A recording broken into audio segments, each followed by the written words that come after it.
Hello, everybody. This is MTGO coming back at you with Lantern once again. Quick recap from last week. In front of me, I have the deck that was played in the last video, which I think was recorded at time of recording.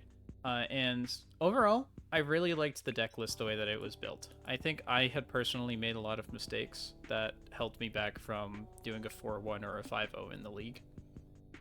And I don't think that many of those issues were deck building restrictions, so I'm not going to make a lot of changes to the deck list here. I really did like the fatal pushes in the main board. They didn't come up a ton, but we also didn't play the matchups that they were relevant for, so I want to continue to test those. I really liked Candy Trail, and I felt like the sideboard as a whole, save for maybe Emrakul, was very effective. There were times where I felt like I wanted all of these cards up here.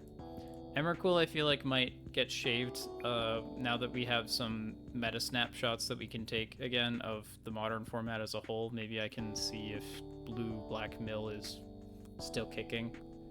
I thought it was on the downswing for a while, but I was I was wrong then, so we'll have to see. Despite me being pretty happy about my list from last league, there was a suggestion that was made part of the way through recording that I saw in the Lantern community Discord that I really wanted to test out, and that was Set Adrift. Costs 5 and a blue, so 6 drop in total. It's a sorcery. It has Delve, though, so my graveyard can help pay for that.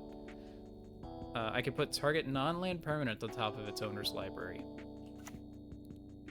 Set Adrift is basically permanent removal in this deck. If you combine Set Adrift with a Mill Rock, it means I can get rid of something forever.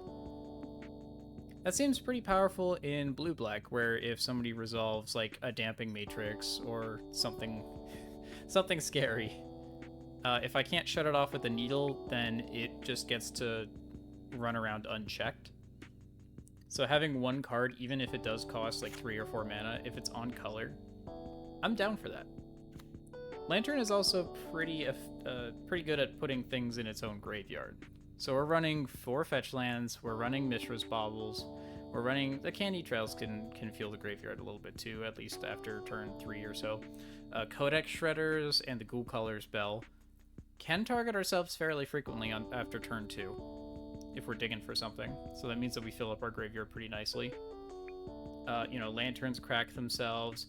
All of the discard spells go to the graveyard after resolution. Even Surgical goes to the graveyard after resolution. So there's a lot of stuff. It only takes like 3 cards in the graveyard in order to make Set Adrift worthwhile, and we don't really care about having anything in our graveyard.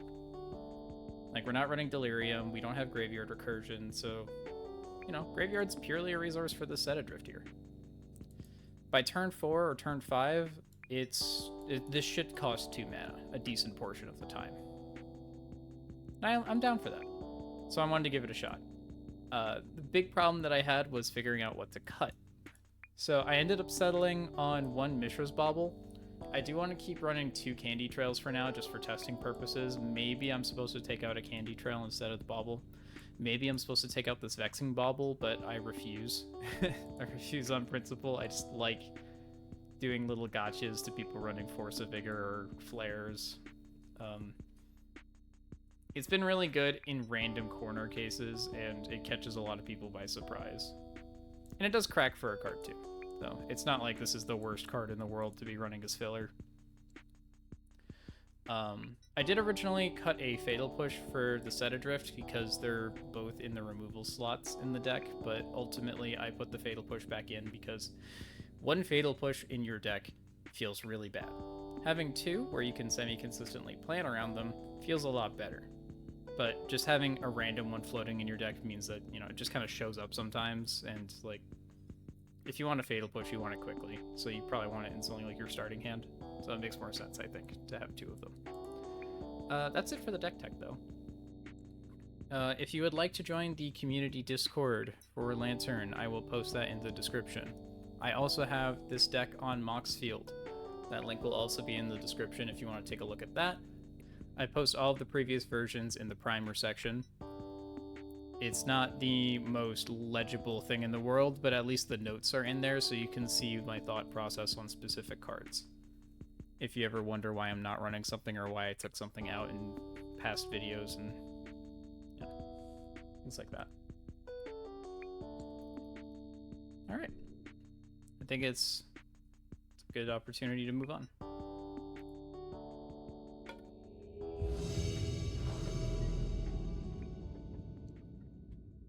Okay, game 1 has begun. We are on the draw. This hand has Thoughtseize and Urza Saga and 2 cards that dig deeper. I think I'm down for this just because it can hand dump very quickly, and we even have a Surgical, which in some matchups will just win the game outright. Turn 1, Arid Mesa. Hallowed Fountain.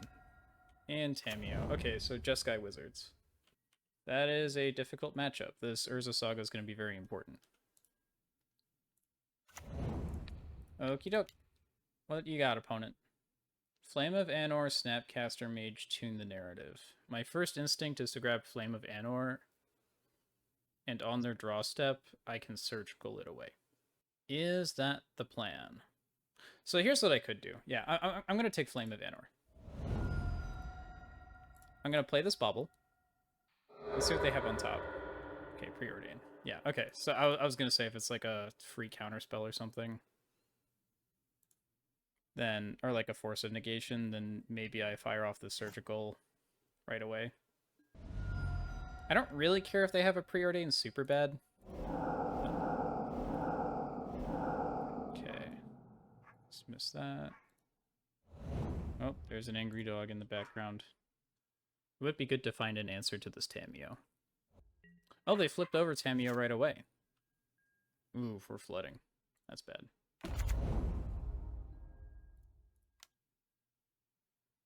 I'll run out of Candy Trail. I'm looking for a Pithing Needle, I think, for this Tamiyo. I also don't really want them to have a Snapcaster, but oh wait, no, there's nothing in the graveyard I super duper care about. Flame of Anor is gone. That's the one thing that I really want to strip out of their hand. The land obviously goes to the bottom. Shock and Sacred Foundry. Wrath of the Skies for 1.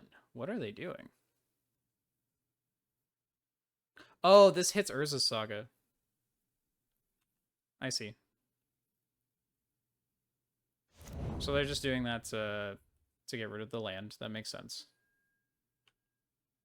Tamiyo can get it back, too. That's really bad. Oh, they even found another one. Okay. They probably get away with this game. So next turn I need to find Pithing Needle. Well, I can Whir for a Pithing Needle as well. Okay, Tamiyo is plussed. They play a Surveil land.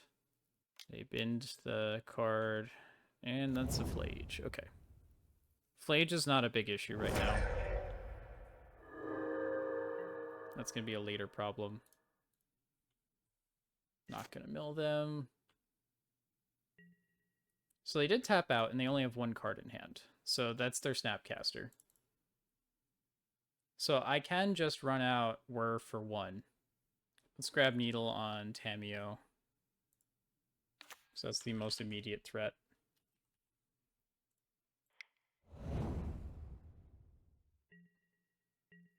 Now this creature side Tamiyo is still a big problem, but at least they're not drawing half their library this turn. And then they have Force of Negation up. And like sink into stupors and things. Snapcaster. Okay, so they have another land in hand, so they can Wrath of the Skies for 1. Oh wait, no, that's right. They have to pay energy. Okay, so all the 1-drops explode. It doesn't hit Planeswalkers, right? Yeah, okay. I could have seen that line. I knew what they were doing. But I don't know if it would have made a huge difference, but yeah. Okay, so what are we boarding in against Jeskai Wizards? I think the bridges are important. I might be able to get away with shaving one of them, though. The cookbook is not useful. The Grafdigger's Cage is useful because they run Snapcasters. It is a little problematic against something like Tamio. They do run Flage too, actually. So Grafdigger's Cage, I think, stays in. There's enough utility. Maybe the bridge comes out, and then the baubles could work. Let's see what comes in first. I'm like lukewarm on the collective brutalities. I think Disruptor Flute will come in. I think they run unlicensed hearse sometimes. Or last time I played against blue-red wizards, they were running unlicensed hearse. Maybe this list runs Rest in Peace instead. Feed the Swarm seems kind of mediocre, actually. Maybe I run the Graveyard Hate and just trim the baubles instead. Maybe I go like this. So instead of baubles, I'm running 1 mana artifacts that can be cracked to draw a card if I have to. So they're fulfilling a similar deck purpose. I'm trimming a bridge because their clock is a little slow. They do fight against me pretty hard, though. They have a lot of board wipes. They have Flame of Anors and Wrath of the Skies. Maybe that doesn't work. I'm going to take out a Candy Trail. Game 2 on the play. I can make them discard turn 1. I can answer a Tamio on turn 1. So like turn 1 Inquisition, turn 2 I have these 2 cards. Turn 3 I can't Whir because of the swamp.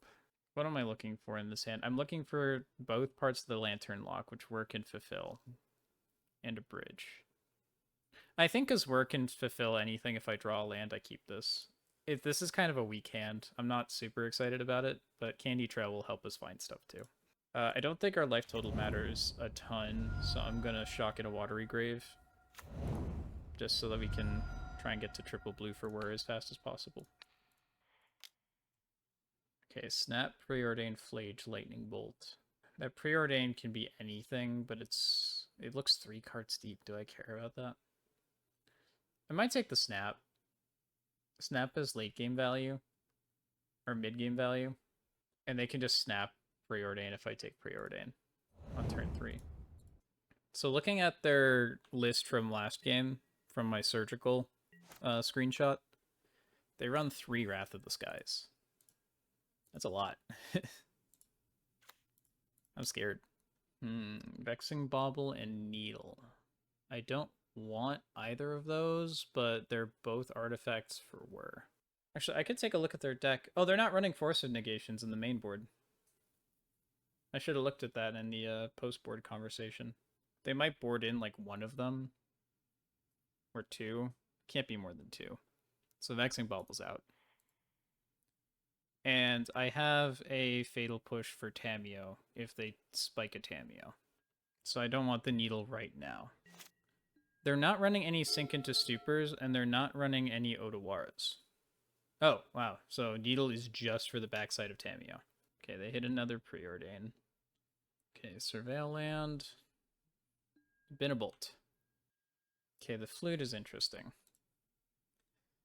I'm really hesitant to run out this Glimmer Void. But if I do that, I can hold up Whir of Invention on their turn. What would I grab with Whir of Invention right now? I don't even know if I grab anything. Maybe I just hold up Disruptor Flute this turn. I think this Disruptor Flute was a mistake in hindsight. I might put Disruptor Flute on Wrath of the Skies just to tax it. Okay, it baited out a counterspell. That's not great. I think we're hitting so many lands that I can just pop the Candy Trail. I can just try and Whir naturally next turn. Collective Brutality, gotcha. Flage is fine. I don't care about Flage that much right now. They do have a Hallowed Fountain in their hands, so they can bring Flage back if I don't do something like... Oh, okay. Well, Thoughtseize helps. So I can Whir for like a Grafdigger's. Okay, I'll take the Mystical Dispute. And then I can grab a Grafdigger's Cage.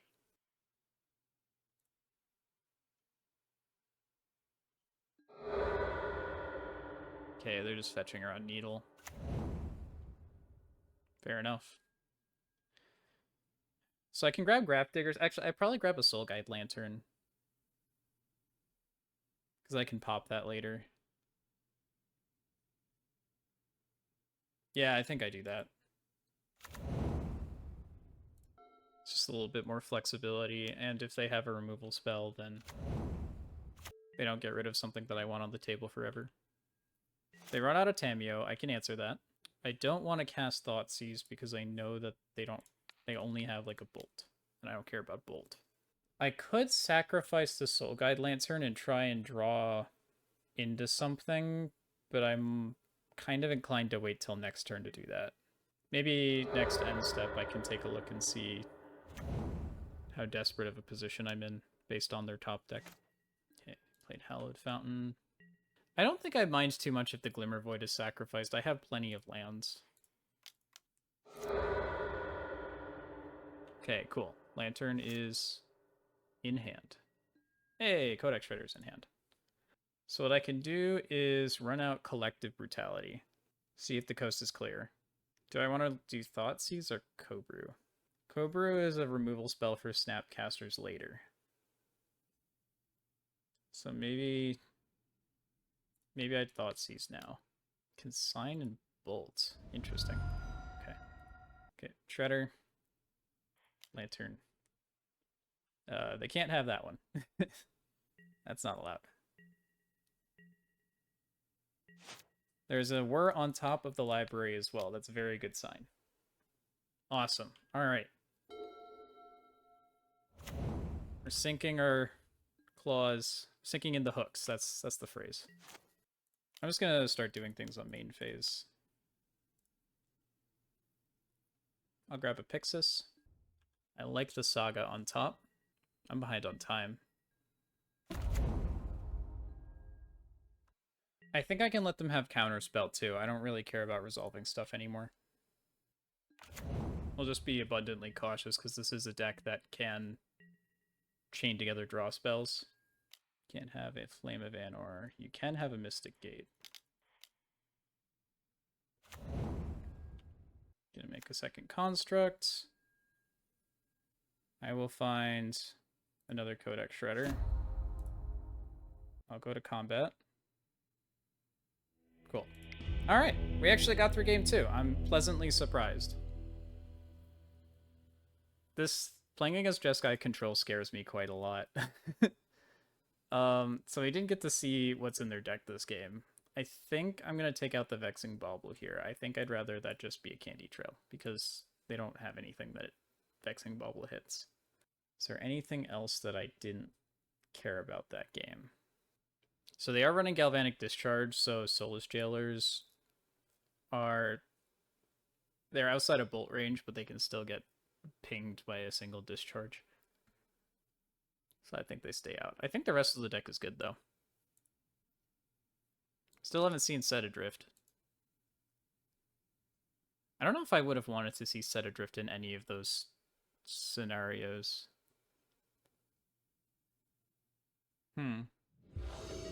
Maybe I should have boarded that out. This needs a Lantern. It also doesn't have a way to get rid of a turn 1 Tamiyo. And they run 4 of them. This is looking for too many pieces, I think. Okay, this is a fast Lantern lock with the promise of discard with hate pieces. Oh, I should have taken out the flute. Nah, actually, they were scared of flute. I think flute's okay. Maybe take out 1 needle. Sorry, I gotta focus. I'm running out of time. I think I keep this. I think I bottom the needle. I only have 1 land. That's the scary thing about this hand. So I think that I hold off on discard for now, just slam a Lantern down. Because I'm most confident that turn 1 I can get the Lantern down unless they have Consigned to Memory. And now I can just start slamming down Mill Rocks and just trying to get the hooks in. Alright, Urza Saga's great. Want a counterspell? Seems like yes. Maybe I lead on the Ghoul Color spell there. They have a Tamiyo on top. I don't think I can let them I don't think I can shuffle. I think I just have to find a Fatal Push or some other way to answer that Tameo. I still have 2 Mill Rocks in my hand as well, so I can kind of fight over stuff for the next couple of turns.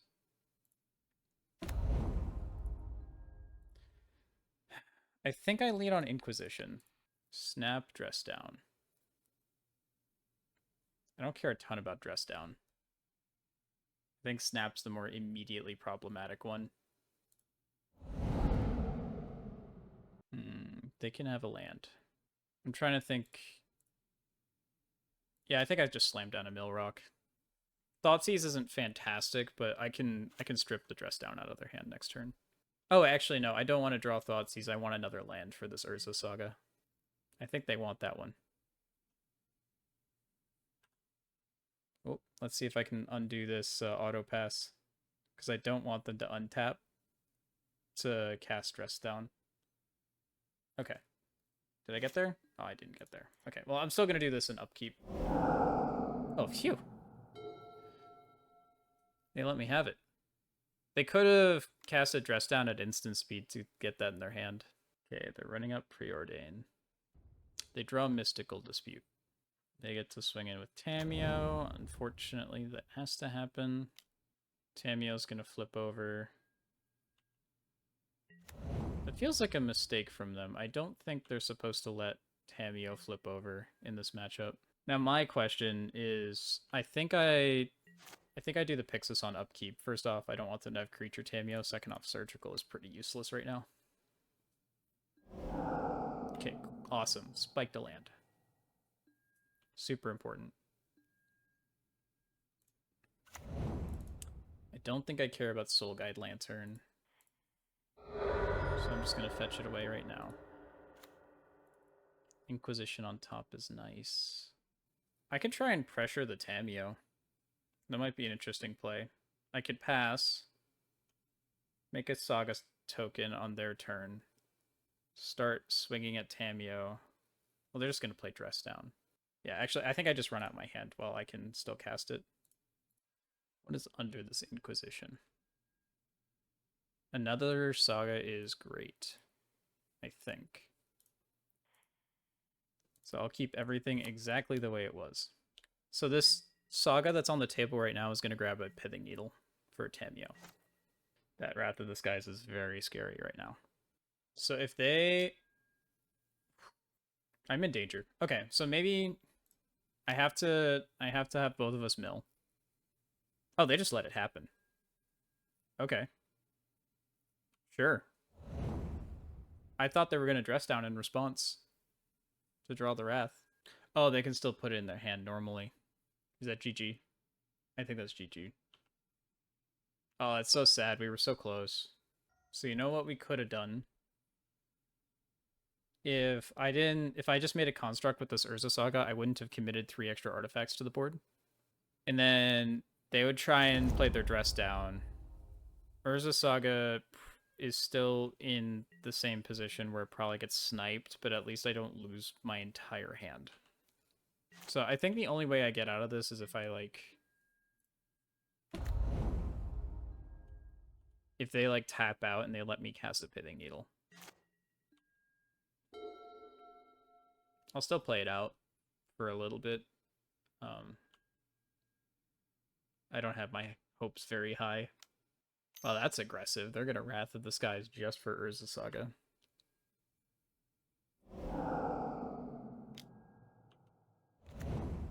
Wow. We have the set adrift. Okay. This is game.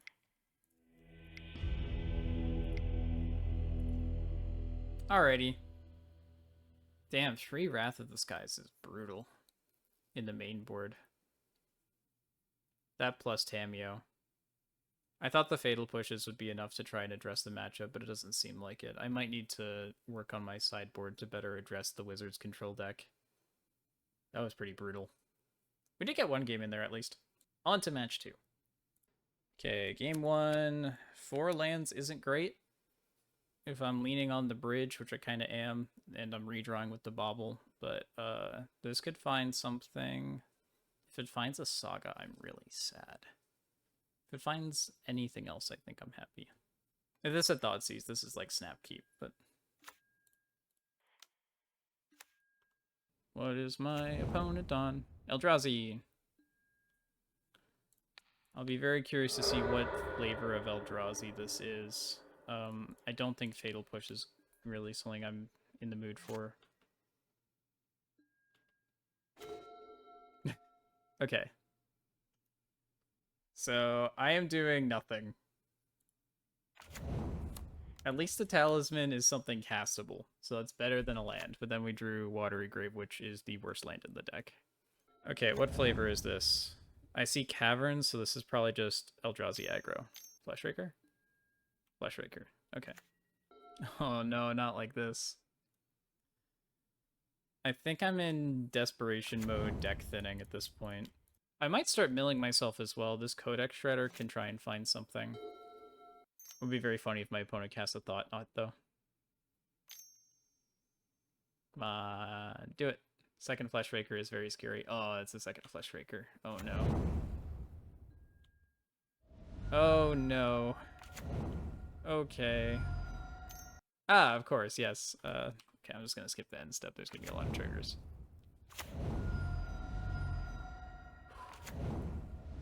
This is really bad.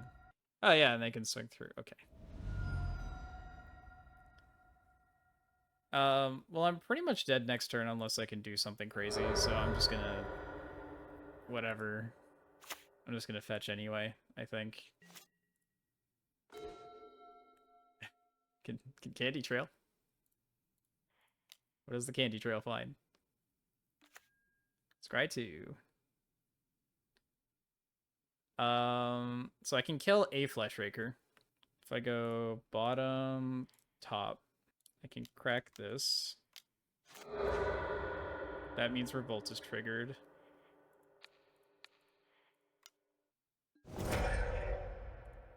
Play this tapped.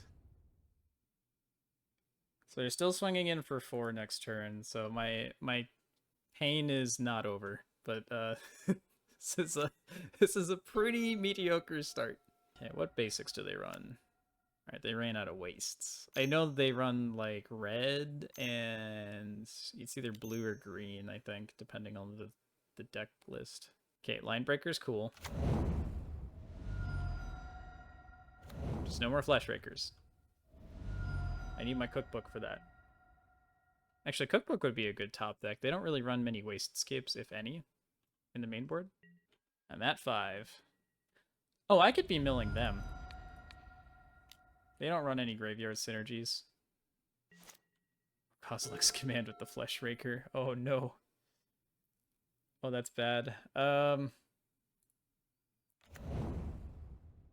they can swing at me for 3 next turn. I'm gonna stop them on their draw step and take away the Fleshraker. No Fleshraker for you.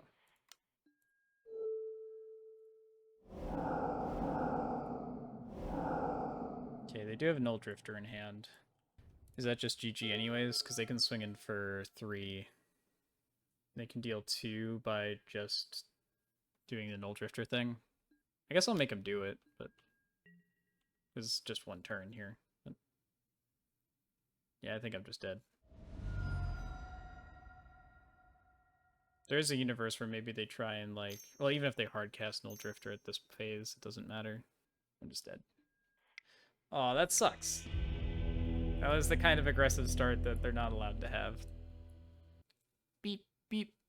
Editing N2O is here to cover a cool little interaction from that last game because I didn't highlight it very well in my recordings.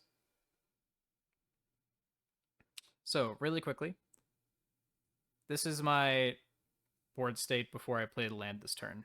I have Fatal Push in the graveyard. I have Codex Shredder on the table. Once I play a land, I'll have access to 6 mana. That means that I can crack this Codex Shredder here to put Fatal Push in my hand, and then I get to cast it with Revolt. So that means that this Fleshraker here, I could have killed that.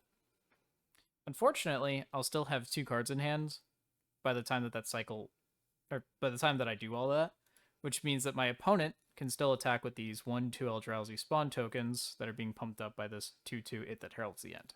It can also swing itself. So I take exactly lethal.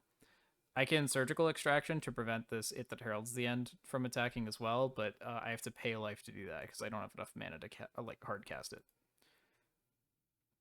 My opponent can't really ping me without those Flesh Rakers themselves, so I could have probably locked up the game if I was able to get rid of one of these cards in hand, or if I had one extra life point.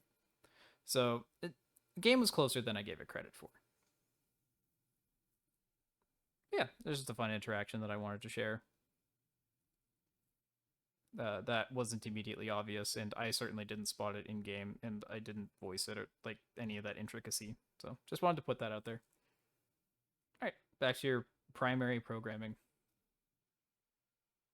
So looking at their deck list that I have pulled up on the side, their only cards that I really care about are going to be the main board, at least, are going to be the Thought-Knot Seers and the Flesh Rakers. Post board, they're going to have Wayscape Battle Mages and very little else. Do they have activated abilities that I care about? No. I guess there's Ugin's Labyrinth, but I don't really care about that a ton. I only care about that a little bit. So that can come out. Torpor Orb can come in because it shuts down Flesh Rakers. Feed the Swarm removes just something on the table. Collective Brutalities answer Flesh Rakers too. They could run Chalice in the board as well. That's something to keep in mind. I don't think I run in Damping Spheres. They're on the play anyways, so they probably cast Thought-Knot before I can even resolve a Damping Sphere properly, and it only slows them down by like a turn. Maybe I pull out... Oh, Grafdigger's Cage doesn't matter. Cookbook I want to keep in. Vexing Bauble doesn't matter. I'll just pull out another 1-drop in case they run Chalices. Oh, actually, I can disrupt her. No, I want to be able to Saga Tutor. I'm speaking in sentence fragments. All right, whatever. It's good. Whack that submit button. So looking at my opponent's deck, their basic lands are Mountain, Forest, and that single Wastes. I guess it's not really relevant, but or for this matchup, but I just thought it was kind of interesting. Lantern and Thoughtseize and Saga. This is a pretty good hand. It is kind of painful, but there's even a cookbook here if I need it. So I'm gonna lead on Thoughtseize, 100%. Disruptor Flute. So they have an Ugin's Labyrinth. If I take this Null Drifter, the Labyrinth is slower, and their whole hand is slower. And then next turn, I can take the Disruptor Flute. How many Null Drifters do they run? Is this a good idea? I don't know if this is a good idea. Where's Null Drifter? Oh, they run 4 Null Drifters, I think. I could also just take the Flute right now, but their clock is faster and I don't have a bridge. So I think I'm just going to assume that they don't hit the Null Drifter. I'm going to Surgical the Null Drifter as well. Let's see if I hit another one. Okay, they drew another land. There are Chalices in the deck. And Wastegapes. I say sorry, they say it's okay. 1, 2, 3, 4, 5, 6, 7, 8. There's 2 cards in hand, and I know about both of them. Cool. And they just played... Oh, they just played a waste, so I just clicked out of another card. They had 2 Mimics, a Flute, reality. Okay. I need to play out Urza Saga. I need to... I'm going to Lantern this turn, so I'll just run that out now. Just so I can see their top card before I take something else. And then I will take the Flute. I have a Collective Brutality on top, which is a removal spell. I do like that. So they're just chilling right now. They don't have anything going on. I don't have to cast Kogru this turn. I could just make a Construct. I think that's a good plan. Yep, so both the Mimics are gone. These Constructs are going to get pretty beefy. I don't think I care about Thought-Knot Seer anymore. I will grab a Codex Shredder so I can start controlling their library, though.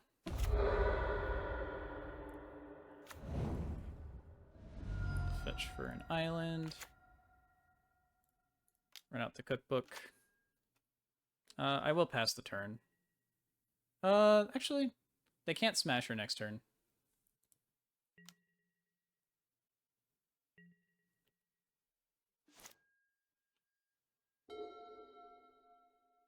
Wasescape comes up one turn too late for my opponent. That will get milled. Hundo percento. Here's a Thought Knot. I will make a food. I'm just gonna pass to end step. I'm behind on time in this game again. Okay, you can't have that one. Oh, there's another one. You can't have that either. I'm flooding again. No shenanigans. Get that out of here. Linebreaker's a little kooky. I'm gonna need to start holding up creatures again, I think. Yeah, if I swing with both of these, they go to 1 and then they get free crack back. So I gotta... These 2 construct tokens gotta hold down the fort. Gotta yield through those. I don't care what the mimics change power. I don't have any stack responses to that. That does matter. Can I afford to eat that and make another token next turn? I don't think so, because they can just play another land. But if I do block this, then my construct token is a 6/6 forevermore. This is an interesting problem. I think I do block. I need to race for a bridge.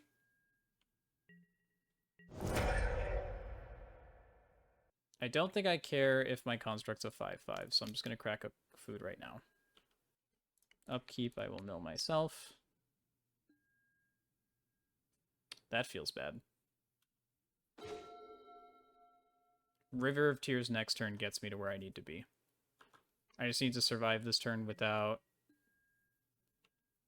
So I can crack the food. Yeah, I can crack the food. Oh, so their Smasher's gonna have Trample here. Yeah. Linebreaker is gonna make it even bigger. So Smasher's gonna be a 9/5. Oh, it targeted itself. Okay. Oh, it also has Trample. I see. So this is 9. This is 14. So I can block the Reality Smasher, and I can block the Smasher and take 12. Sure. In step, I will crack a food, play a land, and then next turn I'll work for a bridge. Or on their turn, rather. I suppose I can wait for combat. This game's gonna go long, though. I definitely need to speed up. Yeah, Chalice on 1. I can fight through that. Okay, let's get a bridge. I can't hardcast the Pixis anymore, so I'm just going to mill it. I can't do that either.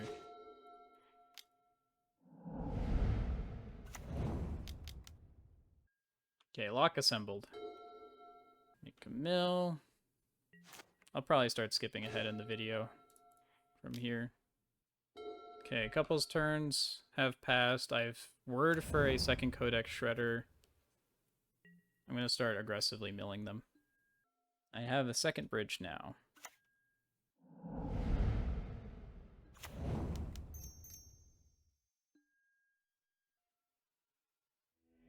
Okay. Opponent has scooped it up. It's probably been about like 6 or so turns. It's turn 14 right now. They see the writing on the wall. They scoop it up. Cool. So we're on to game 3. So they are still running Fleshrakers, so I still want the collective brutalities. I think overall the boarding plan was pretty good. I think these surgicals are kind of mediocre, even though they won us that game. So I'm trying to think if there's anything that we put in instead. Maybe put in a candy trail. Maybe put in the flute. If they resolve a chalice, they're on the play now too. If they resolve a chalice, surgical does nothing. So just having another 2-drop in there will hedge our bets. This is an interesting turbo bridge hand. So turn 1, Kozilek and Bauble. Turn 2, Talisman, or Saga and Talisman. Turn 3, I have triple blue for Whir because of the Talisman. And that triple blue for Whir is not interrupted by a Chalice. Okay, opponent does turn 1 Eldrazi Mimic. Coolio. Opponent has a Chalice. Okay, so I either... This is interesting. So I either try and soak up some damage, or I take the... This hand doesn't get hit by Chalice on 1. I'm going to take the Line Breaker. Try and slow him down. Ooh, Flute on top's annoying. Okay, this turn they play the Chalice. Sure.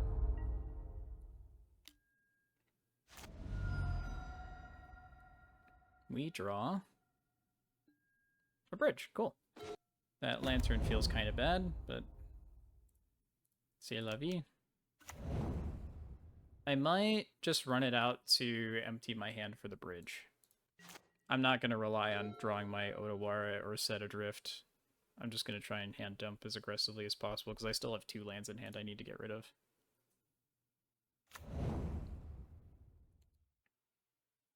In fact, what I might do this turn, I might run out Polluted Delta, just try and go for Urza Saga. An Urza Saga token. Did it play the... Oh, they have a second... No, okay, we're good. Flute? What is Flute name? Okay, it names Urza Saga. Never mind, we're back on Ensnaring Bridge. That swamp is such a bad draw. Slam a bridge. Play Polluted Delta. That's going to fetch Watery Grave.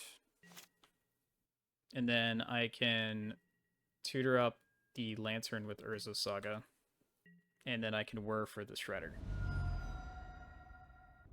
Okay, opponent has a Null Drifter under their Labyrinth. Second main Reality Smasher. Oh, because... Okay, I see. Because they wanted to get in a couple extra damage with the Mimic. That's smart. That is not missequencing. I'll grab a Lantern. We found another land. Oh my god. I will play out... I think I want to hold on to Otawara for potential interaction in future turns. 1, 2, 3... I could just burn off this mana. I don't have to take a damage from this River of Tears if I just wait or play the Whir on their upkeep. Opponent has a Null Drifter on top. I think I let them draw a Null Drifter, and then if they top deck a Wastscape, then I can Whir for another bridge. That seems smarter. Okay, they didn't do that. I guess there's no harm in just doing this for 3 at end step. Grab a Shredder.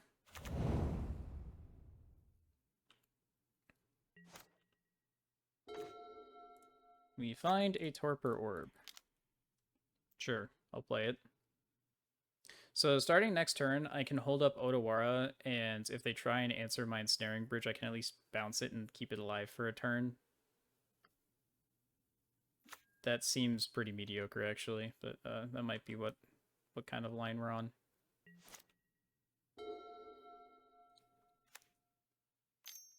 Oh, they're going to hardcast Null Drifter. Is that what they're going for? Yeah. Oh, because they don't have blue mana. So they couldn't Null Drifter next turn. Okay, they drew 2 lands. Cool. This is the part where we basically win, I think. We still only have 1 Millrock, so it's still going to go really slowly, but... My opponent can have Flesh Rakers now as well. I don't care if they have those.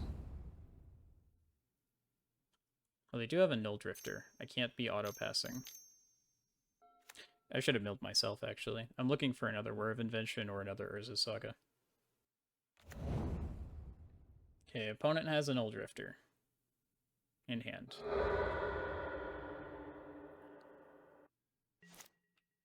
I don't really want this Brutality either, but... Shoot the Mimic. I think I have to let them have the Null Drifter.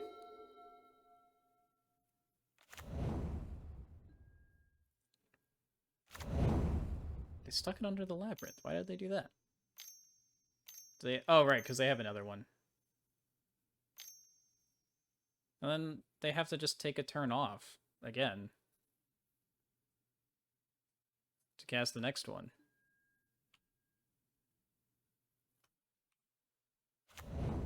That confuses me.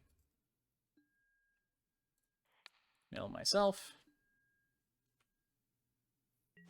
Not a big fan of Disruptor Flute, but sure. Oh, actually, I can get that Null Drifter stuck under the Ugin's Labyrinth. Hell yeah. That's funny. I don't know their hand. I'm not sure why they stuck that down or under the Labyrinth, but oh, Disruptor Flute, I need to mill. They have one on top of their deck that they can retaliate with. I guess I can do some interesting sequencing here. On my opponent's end step at one point, if I have a Codex Shredder on top of my library, I can end step bounce their Chalice, and then I can cast a Mill Rock. I didn't think about that. You get your little lord. I'm drawing so many lands. I cry. Fleshraker is fine now. I don't want my feet to swarm. Okay, that works. I'm going to bounce their Chalice end step. I'll cast the Bell. We even have an Urza Saga below for good measure. We got 8 minutes.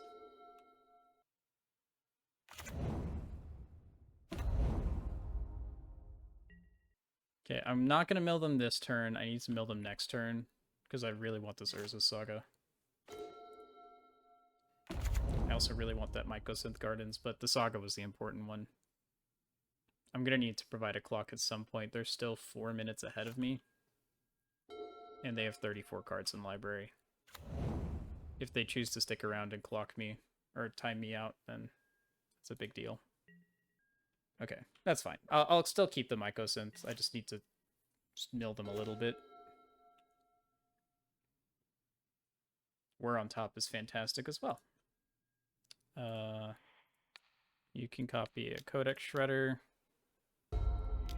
Yeah, alright. Awesome. Match 2, mission accomplished. We got there. It is a favorite matchup, so, but, you know, I'll take easy wins. We had to play against Wizards before, and that one is kind of a... That one's a headache. I don't even know if it's necessarily, like, severely unfavored, but it feels unfavored, and it hurts my brain. So, at least we got to play something nicer. But on to match 3. One thing I like about not streaming and doing these recordings is that I can just get up and walk around after these matches. You know, get a little mental break. Then I can just press play again. Match 3 begins. We are on the play this time. I think this is fantastic. Turn 1, discard. Turn 2, Lantern, discard again. Turn 3, I could bridge if I draw land. Like, I'm happy with literally any land in the deck, except for Swamp. We're up against Boros. They have a Blood Moon in their starter. So what do I care about in their hand? Blood Moon will cause some problems, but I have Inquisition, so I can just answer that right away. They have Double Bolt, which are dead cards. They have Flage, which is not that important until later. I think I just take their Ajani here. And then next turn I can take their Blood Moon. They have double Sacred Foundry in hand. Wow. Ah, that sucks. Let's look at more cards. Actually, I should have run out the Lantern first for more information. Okay, they drew a Marsh Flats. Blood Moon is gone. Okay, opponent has an Ajani, so my Fatal Push will be useful after all. And our next draw is an Urza Saga. I would have liked to have played that this turn, ideally, but, you know, I'm not going to be super picky. Ooh, opponent has a static prison on top. So I think I'm just fatal pushing the Ajani right now because they have 2 bolts that they can use to flip over their Ajani. And I think that they recognize at this point that the combat damage that they push with the bolt is not the priority. I really don't want the swamp on top of the deck.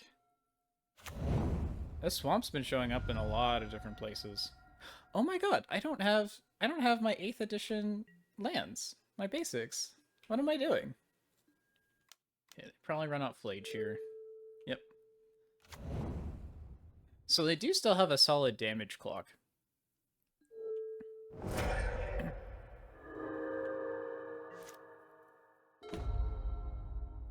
Oh, that Whir. Ooh, that Whir is bad. Okay, well, I'm playing the swamp no matter what I do. So my options here are that I can make a construct, or I can cast Ensnaring Bridge. I know that they have Static Prison in their hand. So I think that what I do is I try and soak up as much damage as possible with these constructs and go from there. These double Whirs. I'm trying to think if it would make sense for me to shuffle away that second Whir. It's just going to be, like... Actually, I probably don't do that. Okay. They can bolt this construct. Oh, they're not going to. Okay. Sure. I'm going to absorb as much damage as possible. Oh, this is so tough. Yeah, I think I shuffle away the Whir. Like, if I don't draw another blue source soon, then I'm in trouble. And I have a Whir and a bridge in hand. Like, I can stave off a few turns of whatever my opponent throws at me as long as I hit, like, another blue source so that I can cast the Whir I already have. What am I grabbing? I think another Lantern makes the most sense. My opponent is starting to get close to Flage, although they don't have a 4th land. I could just Pithing Needle the backside of a Johnny. I don't think they run anything else I care about other than maybe like Reflection of Kiki Jiki. But not all lists run that. Alright, there was the Arena of Glory that I saw on top of the deck. That's probably a better name. I've already gone through 2 of their Johnnies. Arena of Glory. No Hasty Flage today. So they probably bolt on end step. Bolt my face. Bolt my face again. Maybe they don't know that Lantern runs Ensnaring Bridge and they're going to Static Prison this thing? Oh, this is a mana ability. That didn't do anything. Naming Arena of Glory was pointless. So now they're going to Flage with haste. Okay, I see. Okay. My bad. At least that was a very simple, I made one mistake and I immediately paid the price. This basic swamp has been hurting so much recently. Or like these past or this league. Okay, shake it off. What are we doing? Torpor Orb comes in. There's a lot of ETB effects in that deck that I want to be able to shut off. I Feed the Swarm comes in. It's good cheap removal and it answers Static Prison. Collective Brutality is a Johnny removal. Or a lot of like low to the ground creatures removal. And it pads my life total a little bit. Vexing Bauble can come out. Yeah, Vexing Bauble can come out. The Surgicals can come out. Grafdiggers I might keep in just for Flage. Although that might... Yeah, Grafdiggers for Flage is good. I'm not sure about the Set Adrift. Do they have Hate Piece? They have Flutes, I think. So Set Adrift might be good. They're running Blood Moons, so I want to trim at least one Whir of Invention. Actually, maybe I trim another one. I can leave in the Vexing Bauble. Or I can board in like a Soul Guide Lantern to replace the Vexing Bauble as a 1-drop that I can tutor. What else while we're still in the lobby here? So I'm naming a Johnny with this thing. They don't have a lot of activated abilities. So Needle's going to be pretty mediocre. I still want them because a Johnny is still a force to be reckoned with when it flips over. But yeah, I can run this. Where it came back. This is such a bizarre hand. Double Needle in a matchup where I just said I don't need both of them on the table. Soul Guide Lantern, which only answers Flage, but it can redraw. Then it's Codex Shredder, and then a Whir of Invention that I can't guaranteed cast. I'm looking for too many things.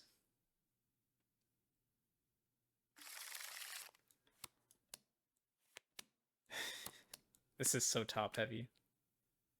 I think I bottom Whir if I keep this hand. So what would this be? This would be like turn 1, bobble myself, see if I fetch away my turn 1. Turn 2, I just zap whatever they cast. Turn 3, bridge. Because I assume that I draw another land here. I guess. I don't like it. This is a matchup that's pretty heavily about the bridge, though. I don't need a very strong Lantern lock against them. Like, they run Static Prison.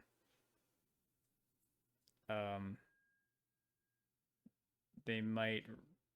Well, they'll have something else. Like, maybe like an Abrade or something. Yeah, this is such a floppy hand. Like, I don't know, it's a wet noodle of a hand. I don't even really know what I'm looking for off of this bauble. Okay, opponent goes Fetch Shock, Guide of Souls. That's a fast start. I see Odawara on top, and I say I don't want that. Let's draw another land later. Does the monkey's paw curl? Nope, it came back anyway.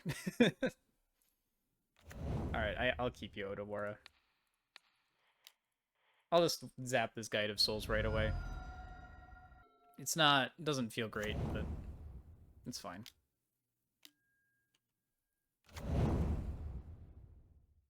Ooh, Unstable Amulet. I forgot about Unstable Amulet. Okay, that's a needle target. I'm just gonna slam a bridge so that I stay mana efficient this turn. And I have a second bridge, so I don't feel too bad if this gets yoinked away from me. Bone Crusher Giant. Is that just because it's more burn against my deck?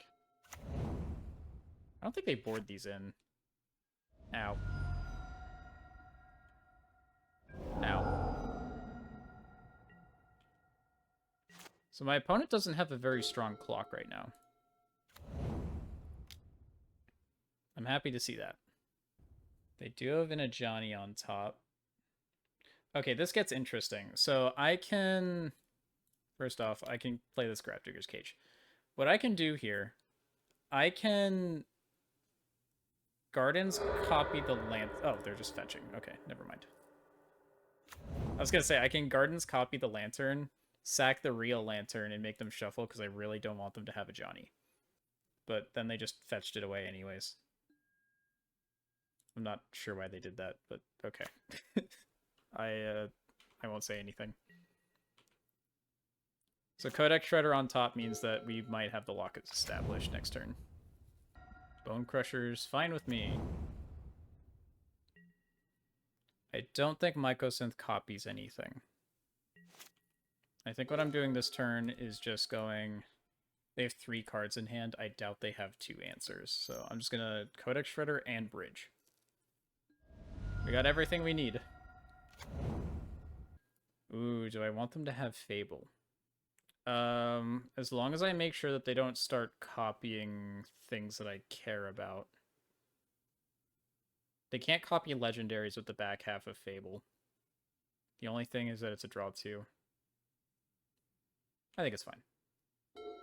We have a lot of redundant pieces here, and I have a Mycosynth Gardens on the table, so I can...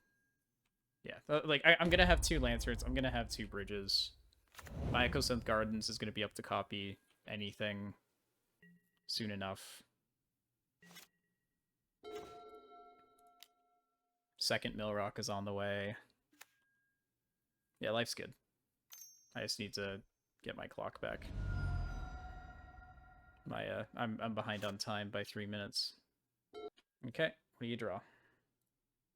I assume you discard 2 cards. Okay, they find an Amped Raptor. That could do something. Don't know what it's gonna hit, because there's a land on top, but I'm not gonna help them dig for something. They found Guide of Souls. You can have Guide of Souls. That unstable amulet is going to get very frustrating. I need to find a needle for that amulet. That's what I'm hunting for. Yeah, because they're generating energy with the Guide of Souls. That's my plan.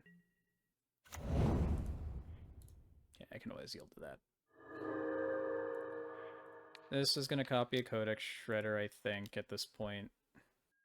I'm going to keep the bell for this turn. I could have made them Miller or Johnny, because I don't want them to have that. But oops. Oopsies. Okay. I have a cage. I can make them get rid of that forever.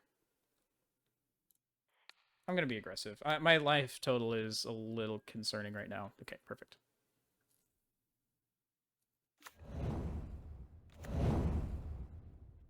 And no amulet for you. That's... Do I fight over this amulet? I don't think so. I don't think so. I don't think they have any more removal. I think at this point... Yeah, you know what? You know what? I'm going to fight. Cool.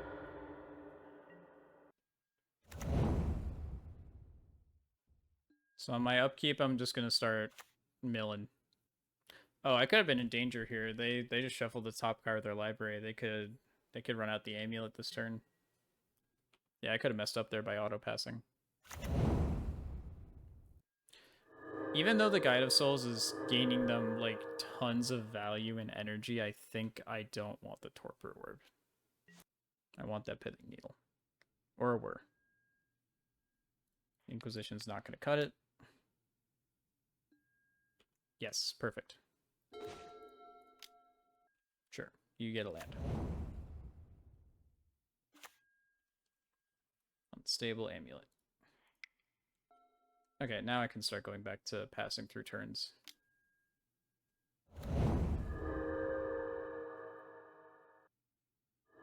Why is it making me click through these? Oh, is it because I have the end step stop on? Okay, well I could have passed through that. That was a waste of time on my part. Oops. That matters. My clock is little concerning if we're going to go to a game 3 here. I think I could start milling them. It seems like it's pretty safe at this point. I'll kill a reflection of Kiki Jiki. None of that for you. Then I'll move to their upkeep. They'll probably fetch on end step. Or if they're going to fetch, I want them to do it on upkeep. Or you know, what's on the back half of this? They can whack me for 2, and then I can just needle for the other thing for... Yeah, they can have that, actually. I'll just Whir for needle to answer the Ajani.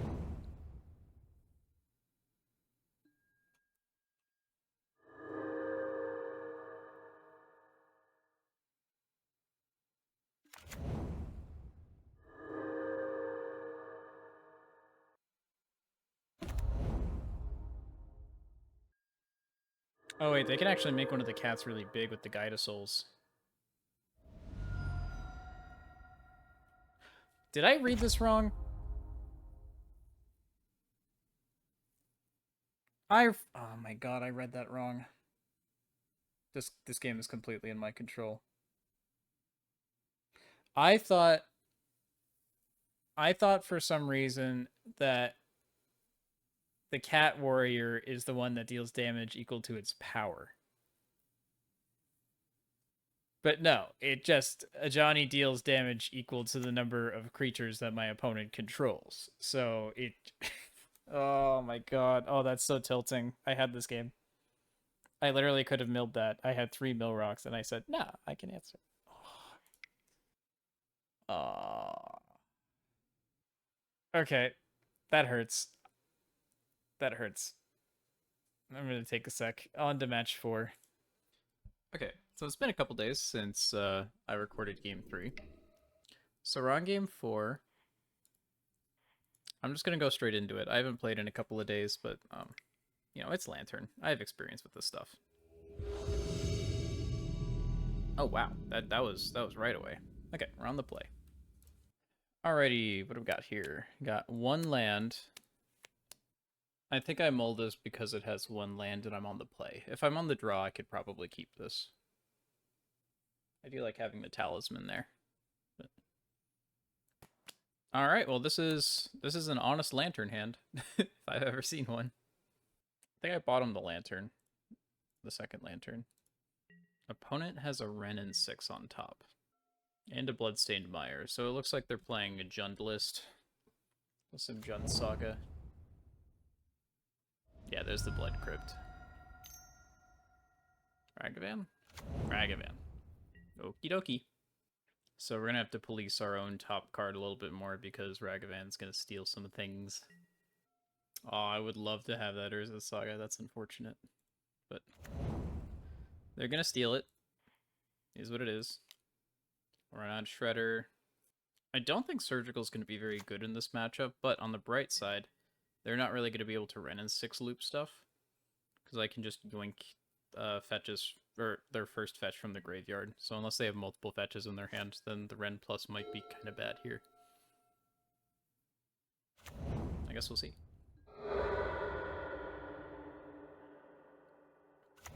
Okay, they fetch a Stomping Ground. Oh, they have Karn. That's a problem. That's something I'm going to Surgical from them. Okay, so they can have their Bloodstained Mire this turn.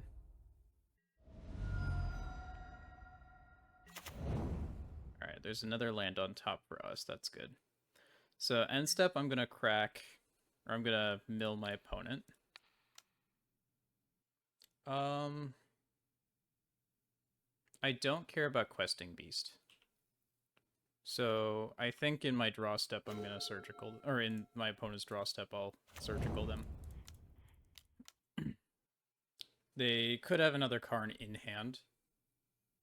And if they do, then they can play it next turn, because I know they have a land. So I don't want to give them the opportunity to do anything on their main phase, like cast a Karn. I need to get that out of the way. I am going to need a Cage or a Needle for that Wrenn and 6. They did have one in hand. Okay, what can they have 1 Assassin's Trophy and 1 Abrupt Decay. Yeah, that's how they get through the bridge. Yeah, so I'm looking for Needle, I think. Do they have Boseiju? They do not have Boseiju. Tarmogoyf. Oh, that's right. Ragavan can't mill me. Perfect. So I can just draw this Urza Saga. That's perfect. Maybe I should have made them mill the Seasoned Pyromancer. Yeah, I should have done that because they can draw cards now. That's a bit of a mistake. We'll play out the second bridge. Just keep our hand empty.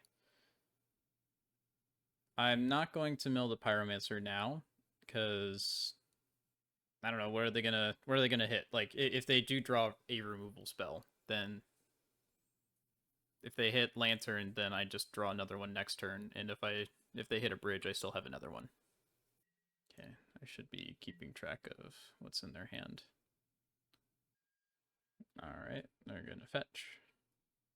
Works for me. A Shock in an Overgrown Tomb. Interesting. Oh, they have a Maelstrom Pulse. That's not good. I guess they're just shocking stuff in because they know their life total is irrelevant. There's a small chance I run something like a Pirate Spell Bomb, but like, you know, game's gonna be well determined by that point. Their life total is not gonna be relevant. Okay, end step, I need to mill that Maelstrom Pulse. because that'll answer all of my bridges. Kroxa is a little bit annoying, but okay, so maybe I Urza Saga 2 to Grafdigger's Cage. I think that's the solution. Oh, there's Set Adrift. I don't really think I want Set Adrift in this situation. I think that's something that's been coming up a lot. I don't really know, like, what permanent do I get rid of? Like, I guess Renin 6 would be something that I'd want to Set Adrift. So maybe Set Adrift is a sideboard card, kind of like Feed the Swarm is. Yeah, I might actually mill that, because I can't cast that easily. I only have one card in my graveyard. Okay, opponent plays Kroxa.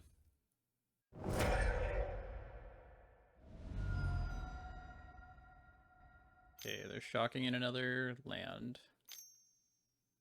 I've completely lost track of their hand. Okay, so they didn't draw anything relevant. Yep, Renin 6 does its thingy.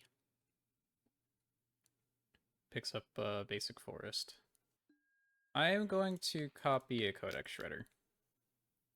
We're well into the lock at this point. I'm going to mill my own Set Adrift. Yeah, Bobble's fine. As long as I can cast it, I don't really care.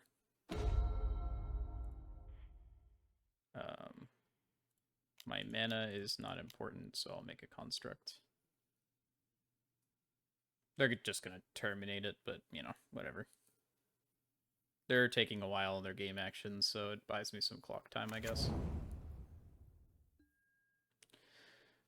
I'll grab a Grafdigger's Cage. So the reason I'm picking Cage instead of Needle at this point is because there's a Kroxa and a Renin 6, and this is one card that answers both of those. They can still ping with the Renin 6 for now, but I'm not too worried about that. You know, it's funny, I'm like over-caffeinated today. I was fully expecting that I was going to be talking way too fast, and I was going to be like skipping over words and stuff. But no, it's not the case. I'm actually, I feel like I'm talking kind of meekly, if anything. Okay, opponent just ultimated their Renin 6. I don't think they realize that the Grafdigger's Cage shuts that off. It's kind of crazy. We only have 3 cards in our graveyard right now. I guess we haven't seen any discard effects. We haven't been milling ourselves, like, at all. We've kind of just drawn the nuts. Alright, opponent terminates the token. Poor little guy. Alright, mill your trophy, sir. You can have a Thoughtseize. I will cast the Candy Trail. There's a Codex Shredder on top. That's nice. I do kind of want an extra land as well at some point.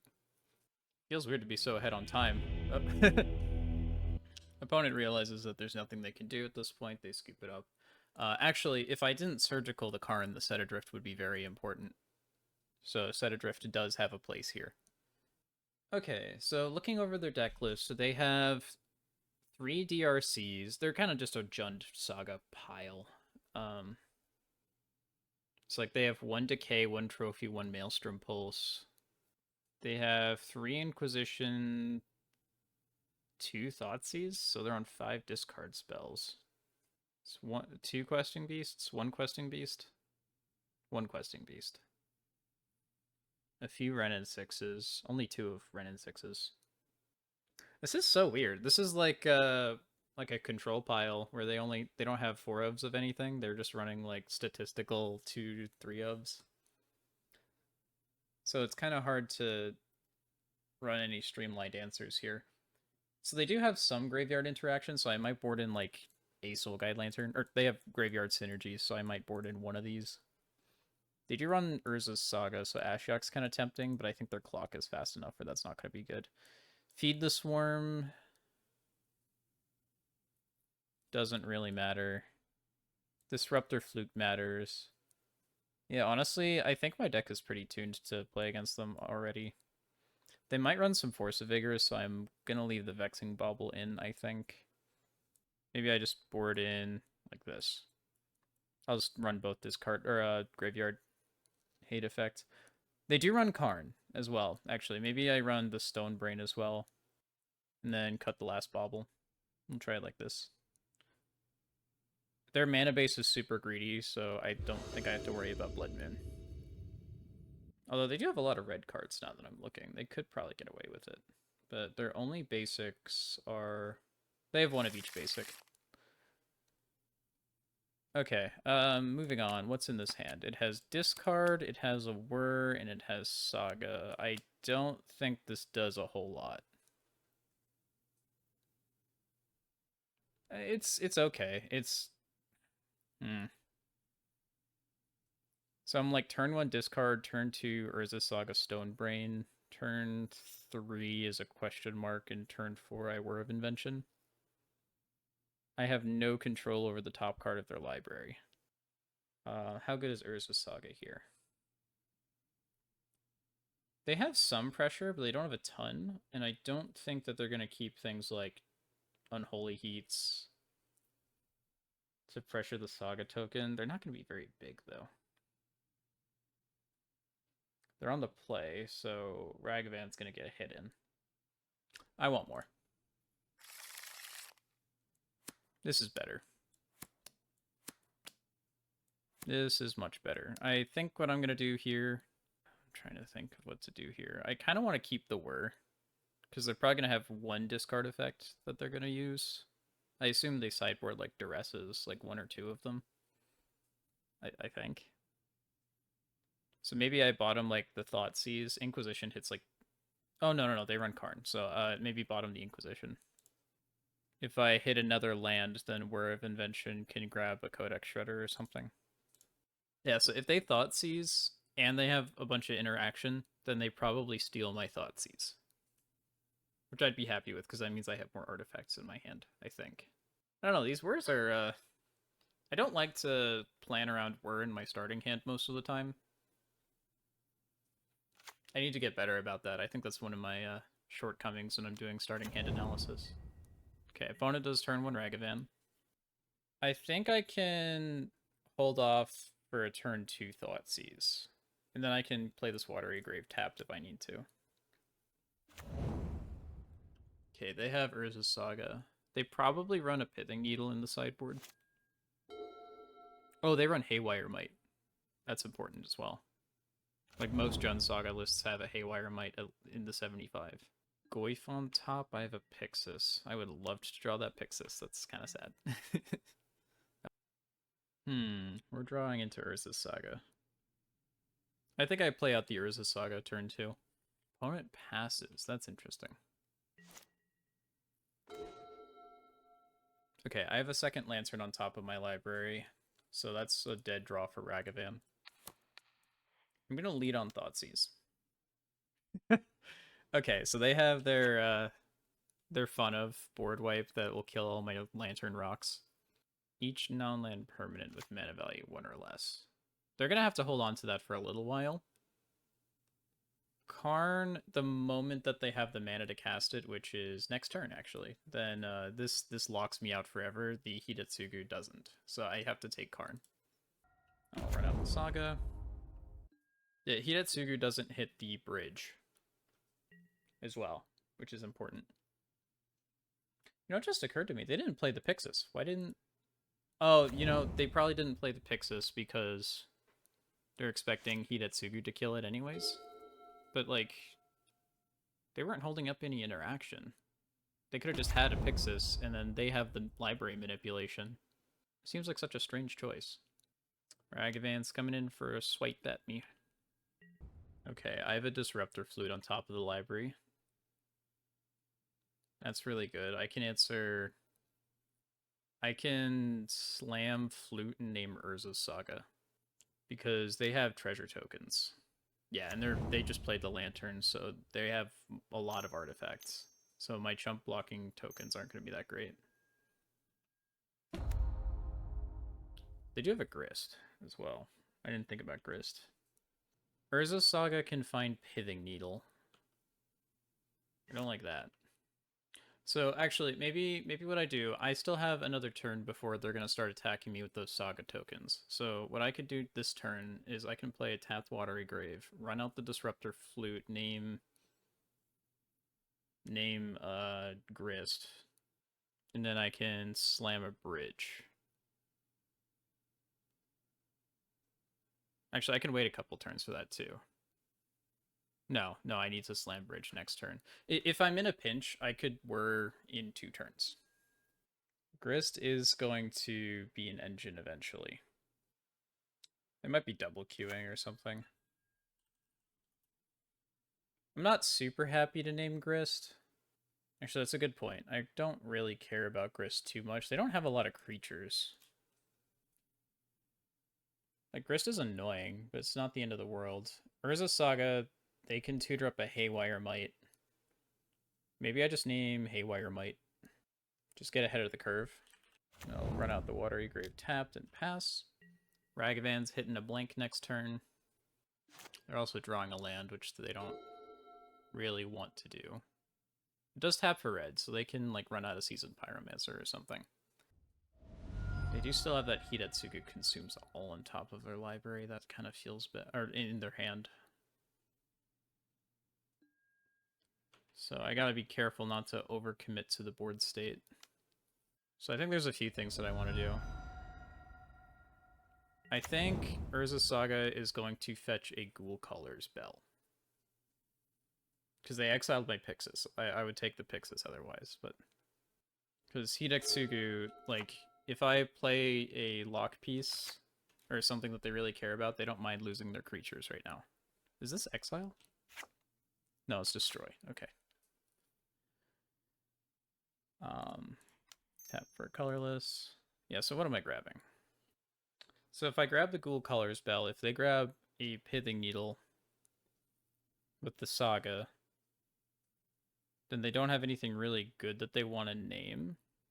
Because they don't want to name the Bell. Yeah, I'm going to trust my judgment. I might be wrong here. Oh, Cage is on top. I don't want that there. They're going to get rid of that forever. And that answers stuff in their deck. So I think what I'm going to do, I can fetch shuffle that away. I kind of want to see what's on top before I pass. A swamp. Okay, they can have the swamp. Ragavan can mill that. I'm looking for Thoughtseize so that I can get rid of that Hidetsugu. This game gets a lot simpler once that's gone. Oh, they're really flooding out. They keep hitting lands. Okay, they make a construct. If they're going to Hidetsugu, they're just going to lose their tokens anyway, right? It's all non-land permanents. Yeah. Okay, they find a Shadow Spear. Goyce on top of their library. Opponent swings in for 3. I'm going to be at 7. I take my swamp. I have another land on top. Okay. So I think I'm milling so that I can try and hit discard. I'm pretty sure that's the goal here. Oh, I just spun them into discard. That's not good. I'm going to spin on my upkeep. Okay. Candy Trail will help us dig.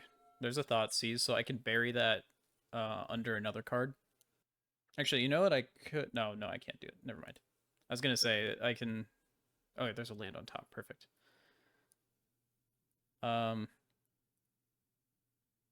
Yeah, so what I'm going to do is top. I can sacrifice this Candy Trail. So I want to sack Candy Trail so that I can pad my life total a little bit. My life is getting a little bit low. I haven't seen them draw any bolts or anything, but that's still a bit of a concern. They have Abrupt Decay on top of their deck, which they just milled for insect value. Sure. Okay, opponent's casting Seasoned Pyro. Makes sense. They have another one in their hand. Okay, they drew Kroxa. I don't love that. This board is getting pretty muddy. Okay, opponent's gonna crash in for 3.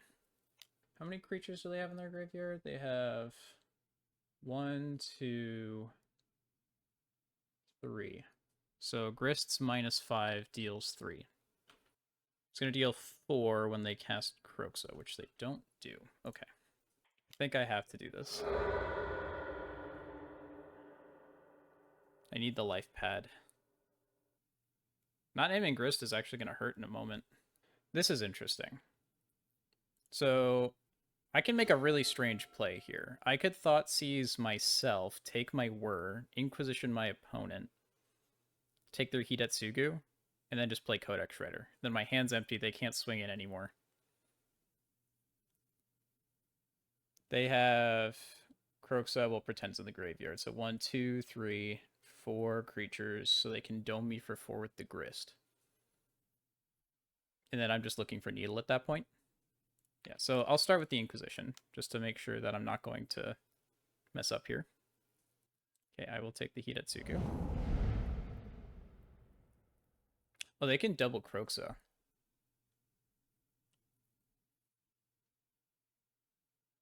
I didn't think about that. They have 1, 2, 3, 4 1/1s though, so I'm taking 4 damage if I don't go Hellbent this turn. Yeah, actually, I don't think I get there. Yeah, because I can Kroxa once, Ultimate Grist, then Kroxa again. That deals 6 damage to me alone, and Grist is going to get a couple points in there as well. I didn't see that line in time. Wow, this Whir ended up getting stuck in my hand the whole game. You know, maybe I shouldn't have taken the Inquisition. I could have... Well, I would have found a Fatal Push. That wouldn't be any better in this situation. I can make my opponent have the line. Yeah, I can't take their Kroxa either, because that... Oh, I lose 2 life off the Thoughtseize too, so Grist is just going to kill me. Oh, that's unfortunate. You know, maybe the Ghoul Color spell... Well, I didn't know I was getting this... No, I did know I had this Codex Shredder.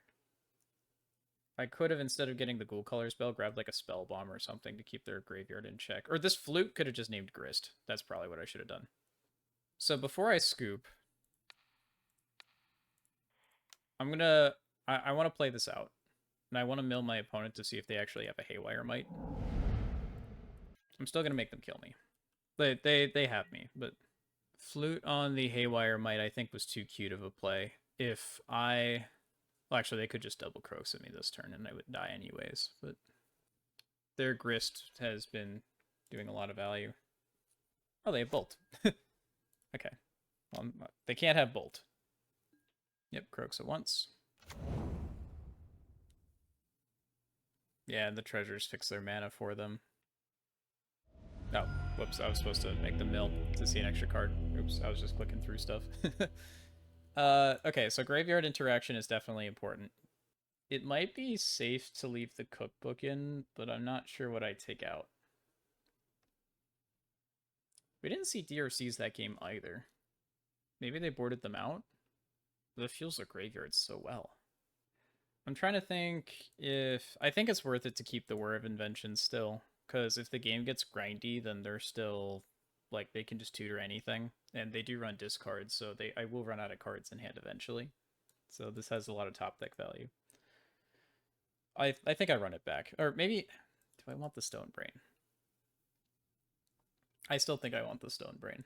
Karn is such Karn is such a problem that Stone Brain has to be in there. And I think I leave the Surgicals in as well, even though they have a lot of, like, 3-ofs and 2-ofs, just because Karn is that much of a problem. Kroxa, if we let it loop for long enough, is also still a problem. I didn't think about Feed the Swarm. Actually, here, maybe I take out 1 Surgical. There we go. Feed the Swarm does hit Urza's Saga if I want it to. I don't know if there's a whole lot of situations where I want that, but, you know, there were also turns where I had an extra mana to spend on stuff. So Feed the Swarm, like hitting like a Ragavan or something, that's still good. Ashiok's Graveyard Hate is still kind of good too. Actually, this might take the pressure off my stuff. Alright, well, whatever. No Ashiok. Maybe I should have put in Ashiok. This is the kind of hand that I really want to keep, but I know it's not good for me. I gotta mull this. This is no nonsense. I have bridge. Dot hand. Or I have lantern cards. Really don't like the number of lands that's in the hand. If my opponent runs out of Thoughtseize on turn 1, this hand gets a lot worse as well. But I think it's got just enough going where I can't say no. Like, if I lock them early, then they really struggle. This is... Oh, actually, you know what? On a Mold to 6, I like this more. I kept thinking to myself, if I draw a 5th land, this is going to really suck. Urza Saga on top is good. Yeah, if this was a keep on 7, I'd be so mad that I drew an Urza Saga. Just because, like, Bridge is never going to get empty. Or my hand's never going to get empty for Bridge. Speaking of Bridge, it's gone. So no turn 1 Ragavan. So I don't have to do library management for myself. Stonebrain is interesting. So I'm going to run out the Codex Shredder so I can police my opponent's draws. A Liliana of the Veil. Interesting. Okay, they did keep in DRCs, we just haven't been seeing them. They cast Inquisition, that's not going to do anything. I think they know that, they're just doing it for the Surveil trigger. They knew what my hand was. They kept it on top. Okay, so they just burned in Inquisition. Sure. I won't stop you. Well, I can't stop you. But... I think I'm okay drawing Stonebrain. I don't want that land, so I think I'm going to run out the Polluted Delta. And I think I'm just going to pass. Tarmogoyf's a 3/4. It's going to be a 4/5 once I crack this fetch. My tokens are going to be 5/5s next turn. I will pass. Okay, they have Goyf. I'm a little nervous that they have a Karn in their hand. Oh, do they have Bolt? Or do they have Unholy Heat? Are they just not... They did double Inquisition me. Maybe they're not paying attention. I'll try it. I gotta try something here. They did keep in Bolts last game. It does grow the Goyf again, but I don't think that's worth it. This is gonna grow the Goyf next turn anyways. If they only run like one Hidetsugu Consumes All, I'm pretty sure. So I don't think I should assume they have it in their hand. I think I should play like they need to draw into it. Next big question. Am I running out artifacts? Oh, I have Bridge on top. Oh no, Bridge is gonna get shuffled away. I could either play more constructs and try and be the beatdown, which would be good if they have Karn, but then I could also strip Karn from their hand this turn. I think I'm gonna make the constructs, and we're gonna see how that carries us. Maybe this is a big brain play where they have Hidetsugu in their hand, but I'm gonna play like they don't have it. I don't need a lock piece. I don't think I need Pithing Needle. I'm really tempted just to grab Cage. Because Cage will stop the Kroxil down the road. I think I'm going to do that. Go all in on these constructs here. Maybe I should have grabbed some graveyard removal. I should have probably grabbed like a Spell Bomb. Okay, Thoughtseize is on the way.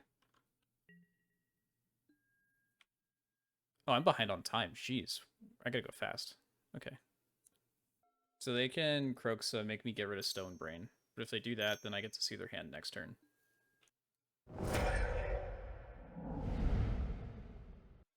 I'm at 19, so that's pretty good. I'm happy about that. I'll draw Thoughtseize. Take a look what you got. A single Pyromancer. Okie doke. So we're just going to be staring at each other for a minute. Oh, I got Soul Guide too, so I can exile my opponent's graveyard. That's awesome. I don't think I care about Shadow Spear. Yeah, they know I don't care about Shadow Spear. Goyf is a little scary. I probably mill that, just because I have a second mill rock anyways. Until I have Bridge, I need to be a little cognizant of that. Renin 6 is fine. I'm going to be exiling the graveyard next turn anyways. So they have land and Renin 6. They do have a fetch in their graveyard. They have 2 fetches in their graveyard, so Renin 6 plus is still relevant. Why did they shock that in? They can't Kroxa. Oh, but they can Seasoned Pyromancer. That's my bad. Okay. They got some chump blockers. Yep, that's entirely valid. I'll run out a Soul Guide Lantern. This can hit the Kroxa. Then I have 1, 2, 3, 4 card types in my graveyard. Here's what I'm gonna do. I'm just gonna bash in. And if they decide to block, then Soul Guide Lantern is going to exile my opponent's graveyard. I don't want them to have Saga, so I'm just gonna exile it right now. Coolio.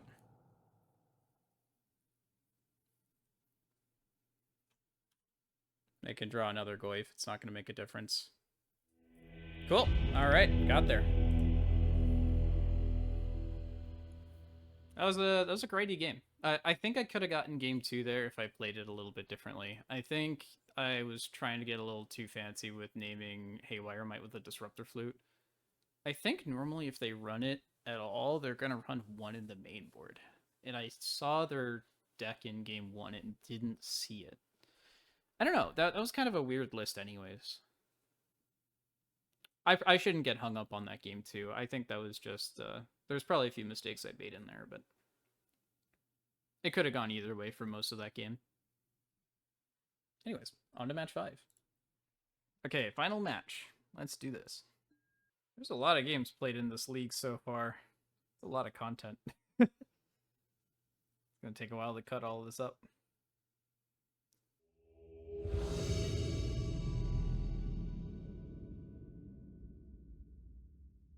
Okay, we are in match 5. On the play. This is a very weird hand. I don't think this is keepable. It has Urza Saga and Thoughtseize. It does have 2 lands. This is going to have to be a Watery Grave fetch here, so I'm at 17. I do have removal for a creature. I think it's safer to go to 6, but this has the potential to do a lot of things. I just don't have the Lantern Lock or a Bridge guaranteed, and Whir is a ways off. Yeah, on 6 I might keep that, but on 7 I can keep looking. So Thoughtseize Surgical combo is nice. So like this at least does some board and hand policing while I get my combo together, and I have Urza Saga as well. This is a very similar hand. I might just bottom the Whir, and then that way I can buy some time with all this other stuff. Like Saga can be like a mini bridge for now. And there's no guarantee I hit the 3rd land on curve, so this seems the safest. Okay, I will lead on Thoughtseize. I guess I could have led on Inquisition. Oh, we're playing Yawgmoth. Okie dokie. Okay. So Marionette Apprentice is a little scary. Like, they can start doing some death loops. But they don't have a sack outlet right now. I might just take Yawgmoth and Surgical Yawgmoth. And then next turn, I can Inquisition and take something else. I could take the Chthonian Nightmare next turn. I'm going to wait a turn or 2 before I Surgical Yawgmoth as well. There's no reason for me to do it right now. So they kept the card that they scryed or surveilled on top of their deck. So I think what I'm going to do is I'm going to Surgical them on their upkeep, or I can do it right now. I'll run out Inquisition. They drew a Birthing Ritual. This gets shut off by Graph Diggers. Both of these get shut off by Graph Diggers. I think I take the Nightmare because it's more immediate value. Birthing Ritual will find them creatures, but I don't care about most of their creatures. I'm taking Yawgmoth right now because I care about, or they care about their top card.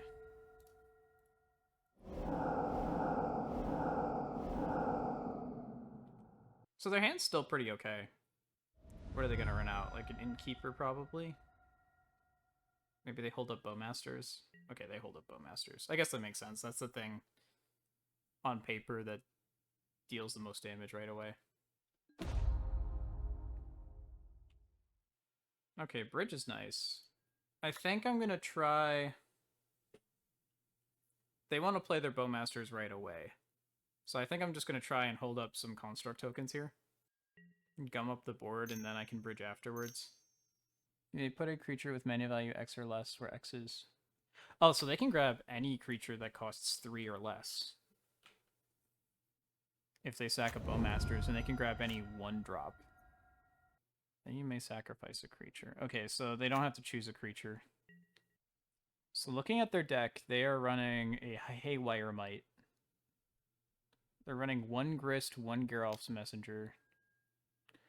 Ooh, opponent's attacking. That's interesting. Are there any 3-drops? They have a single Woe Strider in the deck, which is a sacrifice outlet, a Geralf's Messenger, and a Fulminator Mage. They do not run Agatha's Soul Cauldron. So they can't loop without the Chthonian Nightmare. They only run 2 Nightmares. They run 2 Bosejus. Okay, so I'm thinking whether or not I chump block a Bowmasters here. I think the answer is yes, because I don't want them to hit some of their big stuff.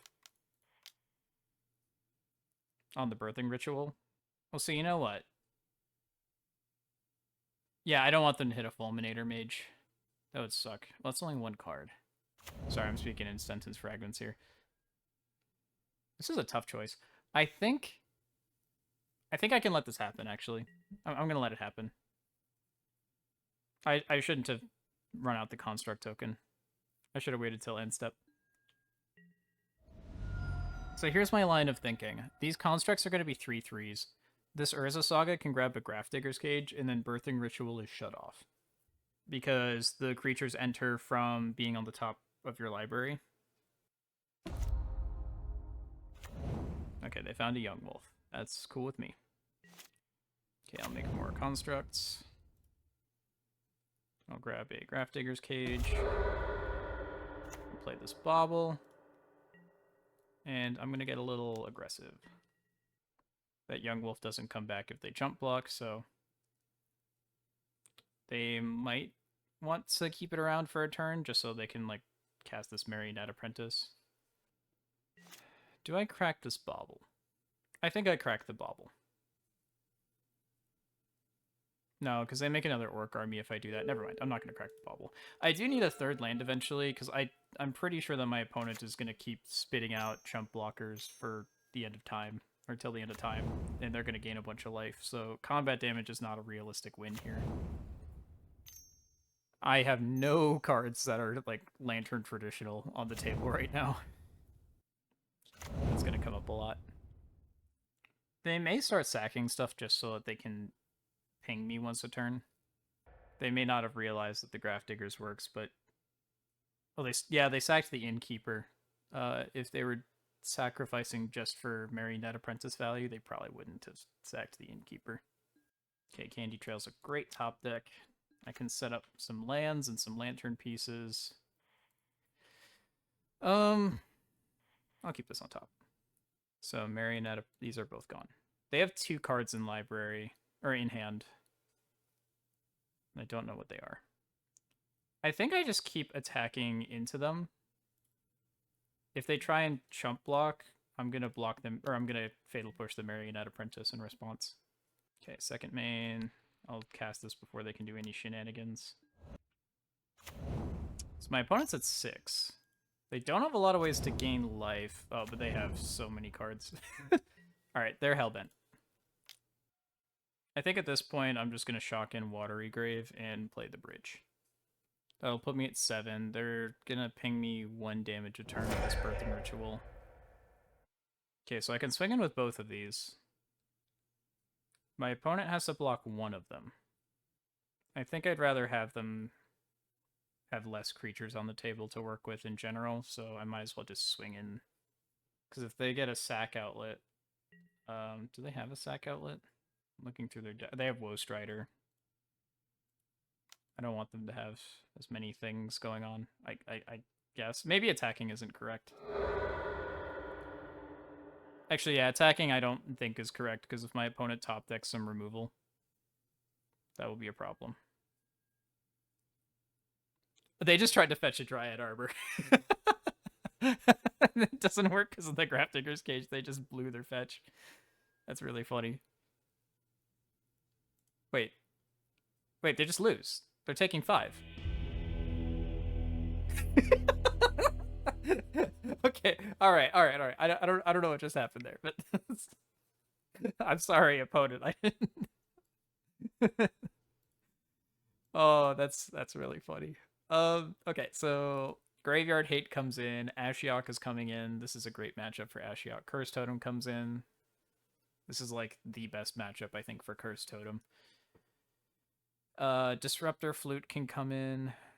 Stonebrain maybe comes in, but I might be boarding too heavily. So my opponent probably has an extra Haywire Might that they're boarding in. They have Force of Vigors almost certainly. They may have a Sheoldred in the board. If they have Sheoldred, then the cookbook is really important. Well, I have removal actually for Sheoldred. I have the Baubles can come out.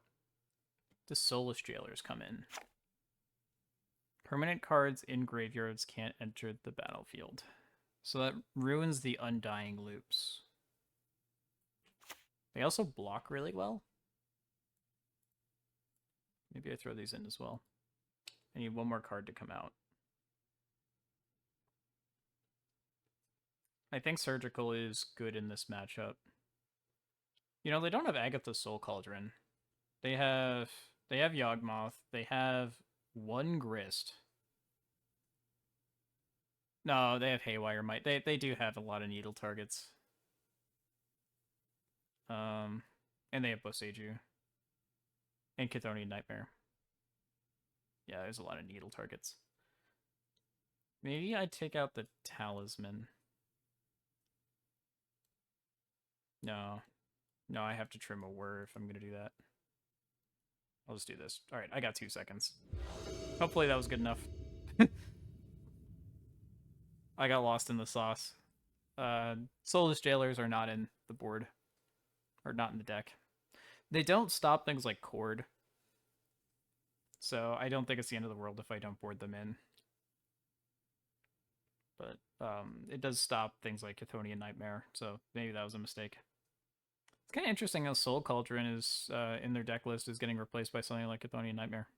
It's kind of cool. Okay, on the draw, I have a Lantern Lock and discard. The only bad thing about this is that it's a 1-land hand. It also doesn't answer anything that my opponent resolves. So if I have a land in the next 2 draws, this is a godsend. This is a god hand. It even has a curse totem. I think I try it. I think the reward is higher than the risk. They also mulliganed to 6. Talisman might be a bit of a liability here if they do run Force of Vigor. Because on turn 2, I could go like Talisman, Lantern Piece, and then they can just take out the Talisman and the Lantern Piece, and then I'm down a mana source. Turn 1 Mortuary. Okay, they're going slow. Okay, Fatal Push is not great. I might run out a Lantern to start with and see if I secure my land drop. Okay, I don't have a land, so I'm going to crack this Lantern and make myself shuffle. I think that's the play. That seems correct. I guess I can see... Well, I don't care about what they have on top of their library right now. I'm trying to think, like, if they don't pressure me very hard here, then I guess there's a world where I can wait. Okay, they cast Birthing Ritual. They have a Delighted Halfling already. Yeah, I think I make myself shuffle. Like, the Lantern Lock is really strong here, but I need lands, and I know I'm not going to have that for at least a turn. The inverse Thoughtseize bug, where it's always Thoughtseize no matter what. That's bad. Okay. Opponent doesn't have much going on, but they can just Birthing Ritual into stuff, and they do have a Boseiju as well. That sucks. Okay. At least Boseiju doesn't really work on Talisman, because I can just grab a land. So there is some silver lining to that being the removal of choice. They're just passing? No, okay, they're just playing stuff on second main.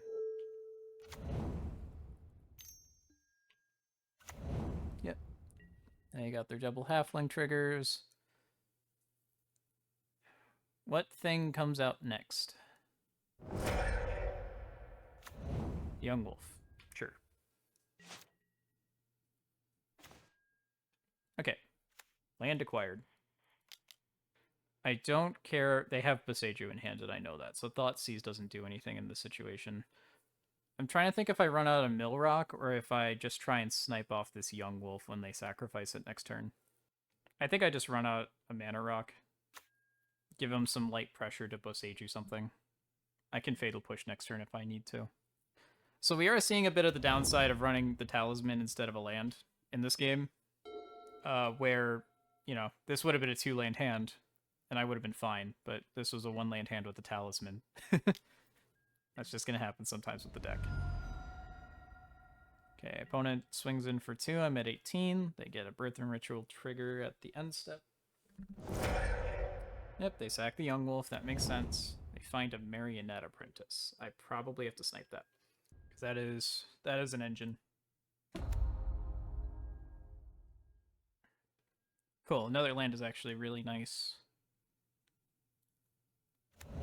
A Glimmer Void. They have 2 cards in hand. I don't know what one of them is. It's probably a Bowmaster, seeing how they're holding up their mana. So Thoughtseize isn't going to do anything. It could be a Force of Vigor as well. Yeah, actually, I'm a little... Let's lead on Thoughtseize. Let's see what they're doing. It's probably a Bowmasters, but, you know. Good to check, right? Could be a Yawgmoth. If I run out this Curse Totem, they absolutely Boseiju it, and I'm actually starting to flood out right now, so I don't want the land anymore. Okay, it's a Fatal Push. Did they have that last game? Did they board in Fatal Pushes? They boarded in Fatal Pushes because of last game. That's really funny. Run out Ghoul Color spell. Yeah, I have to take the Marionette Apprentice. It grabs 3 drops off the Birthing Ritual if they choose to sacrifice it. They get to look at the cards first, right? If you control a creature, look at the top 7 cards, then you may sacrifice a creature. Yeah, so they know what they're tutoring for ahead of time. So they could... Yeah, I have to get this off the table. They can grab 3 drops. There's no reason to take the Young Wolf. So I need a Pithing Needle right now. Or the Flute. I think I boarded in the Flute, right? Innkeeper is bad just because it's a 2-drop. There might be a point soon where I just slam Curse Totem, hope they Boseiju Curse Totem, and then try and find a bridge. I think... Actually, yeah, I think that's where I'm at right now. This Birthing Ritual will find a Haywire Mite soon as well. That sucks. Oh, at Ewit, they're going to grab probably Marionette Apprentice. Yep. So they can spin into Yawgmoth next turn as well. So Grafdiggers would be great as well. Oh, that's none of the things that I was looking for. Okay, well, I need to force removal. I'll play the land because... Bridge, I guess. I guess I could hold that up, but I don't think my opponents could be playing around anything.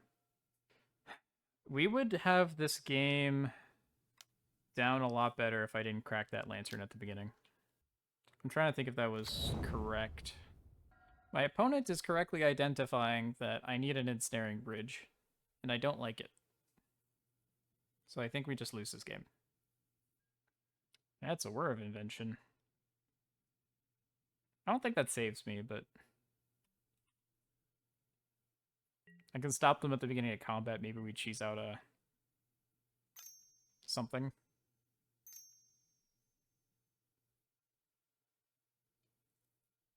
Wait, what are they doing? Ah, Boseiju. Oh, that's actually great for me. Unless they have 2 Boseijus. Never mind, I might still be in this. Like, I need a lot of things to go right, but... I might be able to do something about this. 1, 2, 3, 1, 2, 3. Go bridge. Cord.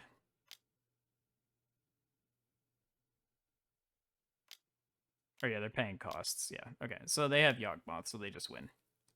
You know, I'm blanking on Yawgmoth's abilities. Pay a life, sack a creature to put a counter on. Yeah, okay. They get there.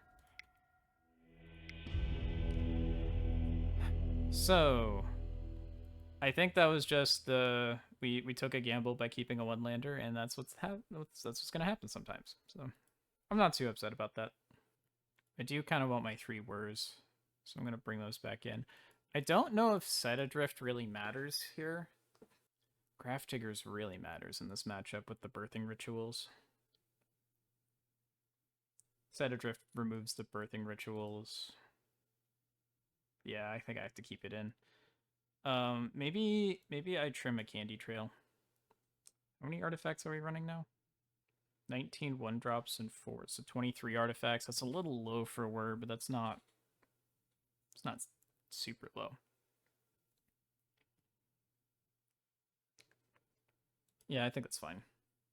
This does feel like one of those matchups where it would feel a little bit better to be Golgari, because then Trophy can answer the ritual and Terra Sunder can answer the birthing ritual. Oof, again with a one-lander. On the play, I don't think I can keep a one-lander like this. Oh. No, this is not how I want to end the league. Another one-lander. I don't now even if I top deck lands, this doesn't have a lot going for it. Okay, this has 2 lands. So I think I can bottom. I have a flute for Yogg, so I don't need to get rid of their Yawgmoths. So I think I can keep. Do I want Pixis? I guess I want Pixis over the Shredder. Their graveyard matters. So I think I keep these 5.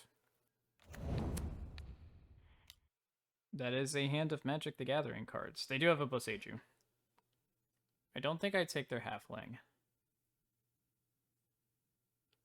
The Young Wolf doesn't do a whole lot right now. Innkeeper gains them life. Eternal Witness will get something back later. So I think I take Eternal Witness. Maybe I take the Halfling just because it ramps them. Yeah, so this turn they're going to go Blooming Marsh, Halfling, and then they can Mortuary next turn and hold up Boseiju if they really feel like they need to. I don't think they're going to do that, but they could. Marsh, Young Wolf. Okay. So maybe they top deck the Birthing Ritual, and they're just going to play Boseiju as a land. Okay, I have a couple options. I can Candy Trail and Pixis this turn and hold up the Flute for next turn. That's actually, I like that option a lot more. I need to start digging for some cards here. I don't think I need either of these. I'm looking for lands and direct Lantern pieces right now. This Urza Saga needs a land. Or it's going to sacrifice itself and I'm going to be screwed for the rest of the game. Yep, Young Wolf gets in for 1. I'm at 19. Okay, they have another land. So they can hold up Boseiju if they want. Nope, they're just going to fire it off right away. Okay, that's fine. Yes, I will find a Watery Grave. Soul Guide Lantern is interesting. I think I crack a card. Or I think I crack Candy Trail and draw something. I'm not super excited to have any of these cards in my hand. Curse Totem's good. I am stuck on lands again, though. As I go through editing this league, or the video for this league, I'm gonna see how often I feel like I'm land screwed. Maybe I'm just getting unlucky right now, but as it stands, currently, we've hit a lot of 1 or 2 land hands in a row here. That worries me a little bit. Okay, they like what they have, so end step Pixis. Hit a lamp. Now we get Surgical. Surgical on Boseiju isn't the worst thing in the world. Not really looking for that, but... Okay, they can swing in for 3 damage a turn. I'm at 21. So their clock isn't very good. They have a 7-turn clock right now.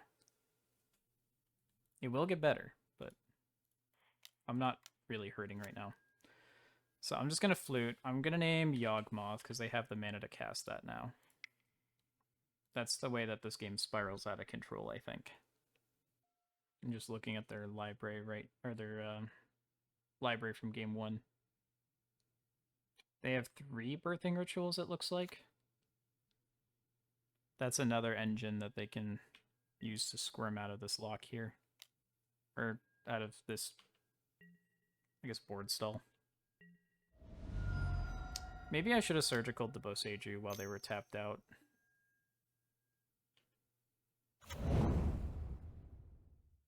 Oh, are they going to try and bounce or get the Ewit back? Okay, they get the Ewit back. They're going to target Boseiju. Now I can fire it off. Take that. Let's see what you boarded in. There are 2 Force of Vigors in there. Their hand is Interaction. Okay, they can sack the Young Wolf, get back Prosperous Innkeeper.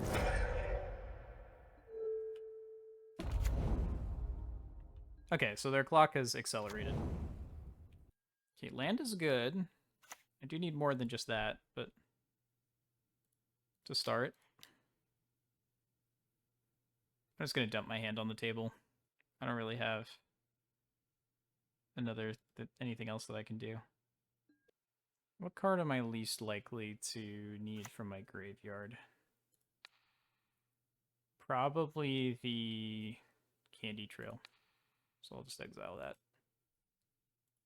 I wish I didn't have to exile anything, but they just dumped their graveyard back onto the table. I don't really get a choice. They have 6 damage a turn now. That's 3 turns, and I'm dead. They have a 3-turn clock on the table. Ooh, yikes. Okay. I'm gonna pop... Oh, I should fetch first, I guess. Slightly lower chance of drawing a land. Oh. Never mind. Just kidding.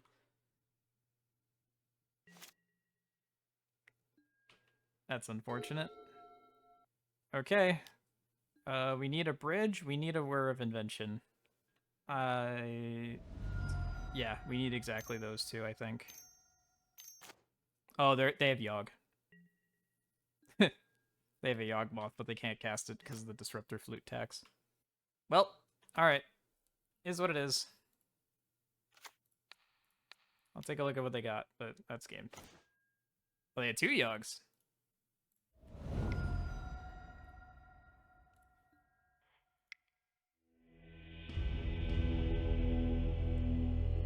Okay. League is 2-3. That's our finish. So, let's head to the recap. I took some time, gathered my thoughts, and this is what I think the deck needs work on. This league, there were a few different things that I noticed the deck having problems with. The first issue was that we got mana screwed towards the end of the league quite a bit.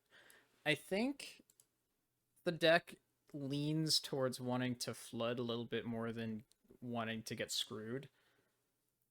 So I think it makes sense to go back up to 22 lands instead of 21. I can't exactly remember why I went to 21 lands. I think it was when I added the Candy Trails. I thought I could cut a land. And I justified that a lot of the time by saying, oh, I have Talisman. So if I get stuck on 2 mana, then that's not too bad. That acts like an extra land most of the time. However, as we saw in one of our matches, if I have a 1-land hand, Talisman does nothing unless I draw another land. In those cases, I would rather Talisman just be another land. I'm not going to cut Talisman, I just think that I'm going to add a 22nd land. The second thing that I noticed was that Vexing Bauble doesn't seem to be very useful in the current meta. I still really like Vexing Bauble. I think it's something that's going to stay on my radar. But I never really want to sideboard it in in most matchups, I don't think it hits enough of the meta to justify a sideboard slot. So in the main board right now, it's not really hitting a whole lot either. Most of the time, I kind of want to keep it in the deck, but it's in a filler slot anyways. So like it might hit like a Force of Vigor or something, like we saw in match 5 against Yawgmoth. I wanted a Vexing Bauble in the deck, but it never came up. There's only 2 Force of Vigors in the deck list, and the rest of their deck costs mana. So I'm running a hate card for 2 sideboard copies of a card. That's not good. So I think Vexing Bauble is going to take or join the subs bench, go back to the dugout with Spellskite, and when the meta is right, it will come back. In its place, I think I'll put another Mishra's Bauble in here. It feels kind of weird to be running 3 of these. I think it's fine to run 3 versus 4, but I'm going to add a 4th Bauble. And if I get some other ideas for some funny test cards, or some test cards that I want to throw in the deck, then I can cut a Bauble again. That's not a big issue. Surgicals and Fatal Pushes still feel very good. We saw some matchups where Surgical actually carried the game.